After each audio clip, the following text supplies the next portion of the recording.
दिपेन बर'आ जेसेबांनो होज्रिखावा मानो दिपेन बर'नि भेलिडिटिया जोबखाबाय आरो बिथांनि दैदेननायाव जुदि एबसुआ थाबाय थायोब्ला जोंनि गथ'फ्रा फैबाय थानाय जेनेरेसननि एबसुनि गथ'फ्रा नष्ट जाजोबगोनखौ जों नुहुरदों। इउपिपिएलनि माखासे दुस्थितिकारि मानसिफ्रा आंनि न'आव फैनानै अन्थाइ खुबैलांदों। माइनरिटिखिनिया भोट दिबि शान्तिश्वरीन थाकबो माइनरिटी जेतिया भोट दिबि शान्तिश्वरीन थाकबो नले असुबिधाটো तुहारे হৈছিল আগতে 12-14 सनत। गिबियावनो गासैनिसिमबो आंनि अननाय सिबिनाय खुलुमनायखौ जासिहरबाय। लोगोसेनो आसा खालामो नोंथांमोन बयबो मोजाङै दं आरो अरायबो मोजाङै थाथों होननानै इसोरनियाव आरज गाबबाय। दा गुबुन गुबुन दिनफोरनि बायदि दिनैबो मोनसे भिडिअ लानानै फैबाय। आसा खालामो नोंथांमोना नायलांगोन। दा बाथ्रायानो जाहैबाय जोङो राजखान्थिखौ लानानै एबा हारिनि मोनथाय एबा थामोनथाखौ लानानै जोङो बर' हारिया बेसेबां सांग्रां। दा जों बिटिआर एग्रिमेन्ट जाखांनायनि उनाव बेसेबां गोजोन फैखो आरो बेसेबां जोंहा खहा जाखो बेफोरखौ जोङो मोनदांसेयावबो दिनै मोनदाङै बायदि जानानै दङ। बिटिआर एग्रिमेन्ट जाखांनायनि उनाव बिटिसिआव इउपिपिएल आरो बिजेपिनि जुथाइ सरकारा सोलिगासिनो दं। दा बेखौ लानानैनो बिजेपिनि गोबांथार दैदेनगिरिफोरा बिटिसि ओनसोलाव गोजोन फैबाय, खौसेथि फैबाय, बेफोरबायदि गोबां खोथा बुंगासिनो दं। आरो बिनि अनगायैबो जोंनिनो बर'नि माखासे दैदेनगिरि बिथांमोनहाबो थिग एखे सुरजोंनो सुर मिलायफानायखौ जों नुबाय थानो मोननाय जादों। दा बाथ्राया जाहैबाय थारैनो जोङो गोजोनखौ मोनमारखो ना मोनमारदिया साननो गोनां बाथ्राया बे आरोखि। जोङो जुदि थारैनो गोजोनखौ मोनमारबायब्ला बिटिआर एग्रिमेन्टआव सहि होनाय डिआर नाब्ला सारानो दिनैसिमबो जोबथेसालियाव जोबजानानै दं आरो लोगोसे 35 बोसोर दावहा नांबोनाय एनडिएफबिनि माखासे मानगोनां दुखुथिया बिथांमोनहाबो दिनैसिम जोबथेसालियाव जोबजानानै दङ। दा बिनि गेजेरावनो इलेक्शना खाथि सफैनाय लोगो लोगोनो माने गोबांथार दैदेनगिरिफोरा बायदिसिना रावजों रायजो राजाफोरखौ बुरखायनायखौ जों नुनो मोननाय जादों। दा बेबायदिनो बिजेपिनि माखासे लिडारफोरा बिटिसि ओनसोलाव हाबफैनानै बा बिटिसि ओनसोलनि रायजो राजाफोरखौ माबायदि बुरखायदों बिनिनो माखासे भिडिअफोर दं। आरो गुबुन फारसेथिङै बिपिएफनि दैदेनगिरि प्रहलाद ब्रह्म बिथांनि न'आवबो माखासे सिनाय मोनै दुथांफोरा आक्रमण खालामनायखौ जों नुनो मोननाय जादों। दा बेफोरनि माखासे भिडिअखौ लानानैनो आं दिनै भिडिअखौ बानायबाय। आसा खालामो नोंथांमोन बयबो नायलांगोन। दा बिदिब्ला गिबियावनो नायनि एनडिएफबिनि जारिमिनखौ हंग्रामाव एट प्रेजेन्ट थाबाल' बिनि जारिमिनखौ मोनथिगोन बे नङा। जाया लिडारजों सिथाबनानै दुखु दाहा सैसोनानै सम हगारबोदों, लिडारजों थाफाबोदों, बेनो जारिमिनखौ मोनथियो। दिनै बक' बिथाङाबो एनडिएफबिनि सोरजिजेननाय जारिमिनखौ मोनथिया बुंनो थाङोब्ला, खारन गेजेर ससेनि एनडिएफबि। बिनिखाय गोदान गोजाम बेखौ लाबाय थानानै बाथ्रा बुंनांगौ खोथा गैया। जोंनि फाउन्डार चेयारमेनानो जेन एनडिएफबिखौ दाजेनग्रा बेक्तियानो जेन जेलाव दङ, नैबेनि थाखायसो साननानै खामानि मावनो थाखाय आं बक' बिथांखौ खावलायगोन। बक'नि सायाव मा बुंबावनो, बिथाङा बिटिआर सुक्तिया मोजां नङा होननानैनो हाथियार लानानै हाग्रायाव खारफिनग्रा सासे बेक्ति आरो बिथांनि दैदेननायावनो सासे जोहोलावा गावथारजाबावदों, जिउ दान होनांदों। 4 लाखनि चेकखौ मैल' गैया होननानै सावनानै दाखालि बावै 2 लाखनि चेक आनजावदों। अब्ला बियो मबे मेन्टेलिटिनि मानसि बेखौ रायजो राजाफ्रा बुजिनो आद्रा गैया। दिनै रन्जन दैमारि सारा जेलाव दङ, बिथांखौ नायहैनो बिथाङा सम गैया। बिनिखाय बिनि बागै एसेबां बुंनांगौनिबो बाथ्रा गैया, रायजो राजाया मोनथिखागौ। रायजो राजाफ्रा क'क्राझार, चिरां, बाक्सानि गासै जाति जनगोष्ठी रायजो राजाफ्रा फैबाय थानाय 7 तारिखआव नांगोलनि सावगारियावनो भटखौ होना खाम्फा बरगयारि सारखौ देरहासार खालामगोन, बेयो रोखा जाबाय।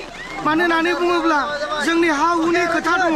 दिनै थांनाय बिटिआर सुक्तिनि गेजेरजों जोंनि मियादि नङै हाफोरखौ प्रमद बर'आ सरकारनो हरफिनदों, जायनि थाखाय दिनैनि तारिखआव मियादि नङै हा थामहिनबा 1 सनिया 60 हाफोरनि खाजोनाफोरखौ लाला, जायनि थाखाय दिनै आसाम सरकार भारत सरकारा जोंनि मियादि नङै हाफोरखौ लानानै थांफिनदों। बेनि थाखाय रायजोफ्रा दुखु मोननाय दङ।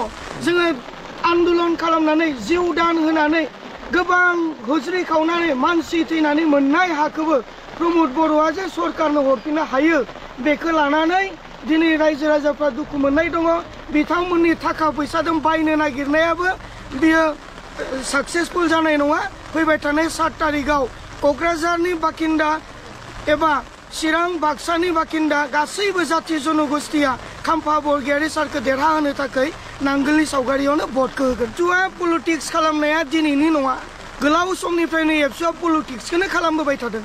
आरो नैबे जोंनि ट्राइबेल कोटानि जिथुनाखि Kokrajhar seat ST reserve seat, बे 10 बोसोर जोंनि ट्राइबेल रिजार्भेशननि सिटनिफ्राय जोंनि ट्राइबेल मानसिनि बन्सित जाबोनायनि दायनिगिरियाबो एबसुआनो।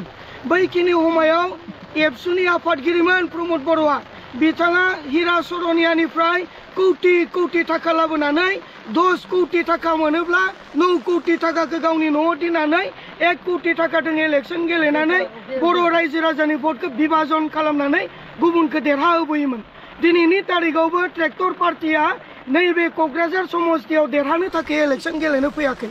ट्राइबेलफोरनि बर' जातिनि भटखौ बोखावनानै सोरखौबा देरहानो नागिरनायखौसो जों नुदों। बेनिखाय बुजिनो आद्रा गैया।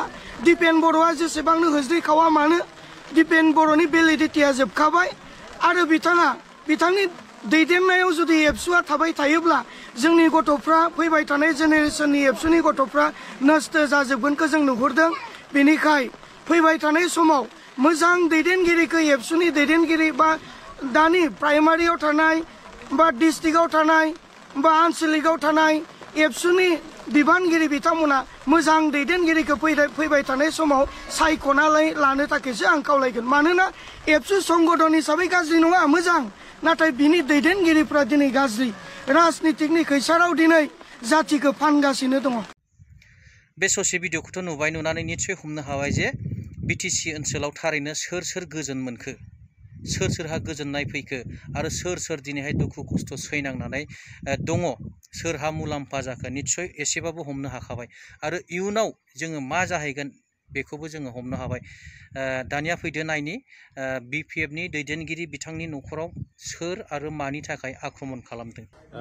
मोनाबिलिनि 10 बाजिसोआव UPPLनि माखासे दुस्थिथिकारि मानसिफ्रा आंनि न'आव फैनानै अन्थाइ खुबैलांदों।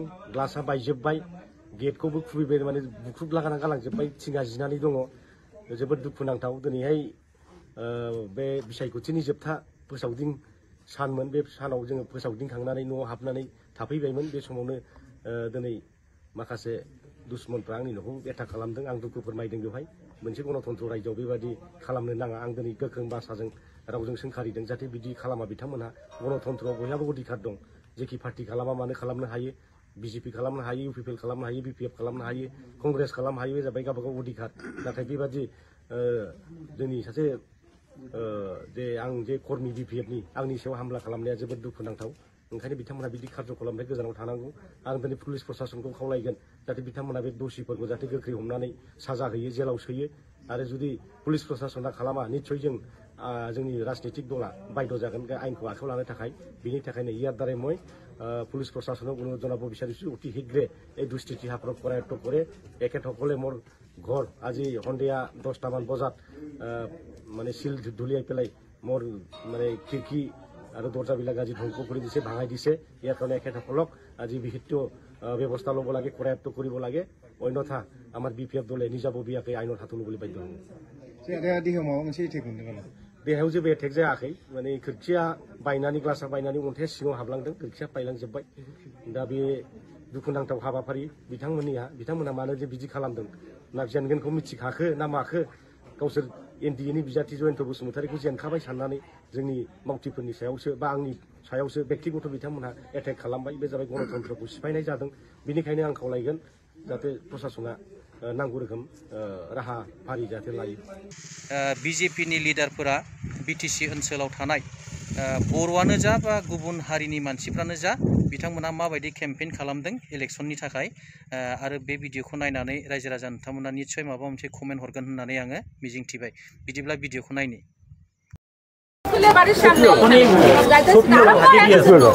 সব ট্রেক্টরত ট্রেক্টর দিবি ভাই কি নামে সব ট্রেক্টরত এবার সব মাইনরিটি মানুষ ট্রেক্টর দিবি এবার শান্তি আনছে তো শান্তি আছে স্যার আমার খালি পুস্তক খালি বইবে দিলে হৈ যাব এক মাহত উঠাই দিছিল স্যার এতিয়া নুঠাই আর আমার খালি এখানে বইবে দিলে আর এতিয়া নুঠাই আর থাকি যাব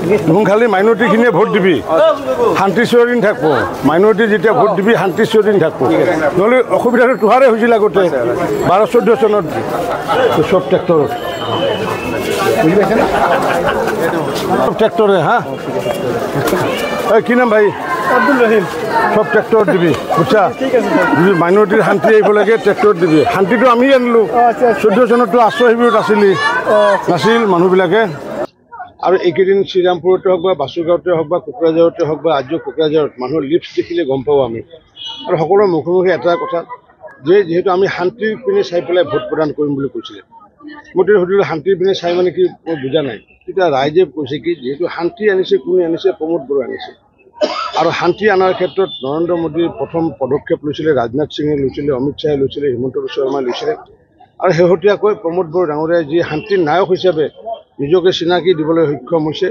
গতিকে সেইকাৰণে মানুহে কৈ আছে যে মোদীক ভোট দিম আৰু শান্তিৰ নায়কক ভোট দিম আৰু হিমন্তক ভোট দিম জয়ন্ত বসুমতাৰীক ভোট দিয়াটোৰ কথাটো আহিছে মানুহে কৈছে কি যে ট্ৰেক্টৰক ভোট দিম কিন্তু আমি ভোট দিম কাক মোদীক দিম হিমন্ত বিশ্বক দিম প্ৰমোদ বড়োক দিম এই যে মানুহৰ মনত যিটো ধাৰণা আহিছে এই নিশ্চিত ওপৰত আমি ধন্যবাদ জনাইছোঁ আৰু নিশ্চিত ওপৰত আমাৰ জয়ন্ত বসুমতাৰী ডাঙৰীয়াই আমাৰ 2 লাখতকৈ অধিক ভোটত জয়লাভ হ'ব বুলি নিশ্চিত মই এইকাৰণে আহিছোঁ যে মানুহৰ কনফিউজন আছে যে ভোটটো যিহেতু পদুম ফুল বিজেপিৰ আমি যে পদুম ফুল মানে যে ট্ৰেক্টৰ মানে যে পদুম ফুল সেই কথাষাৰ দোকানে দোকানে কোৱাৰ কাৰণে আহিছোঁ दा बे गासैबो भिडिअखौ नायनानै रायजो राजा नोंथांमोना जेखौ हमनो हादों प्लिज कमेन्ट सेक्सनाव लिरनानै हरदो मानोना नोंथांमोननि कमेन्टखौ लानानैनो आङो भिडिअखौ बानायनाय जायो आसा खालामो नोंथांमोना कमेन्टखौ हरथारगोन दिनै गोलाव खालामलिया एसेयावनो दोनथ'बाय उननि भिडिअ लोगो मोनगोन थेंक इउ गोजोन्थों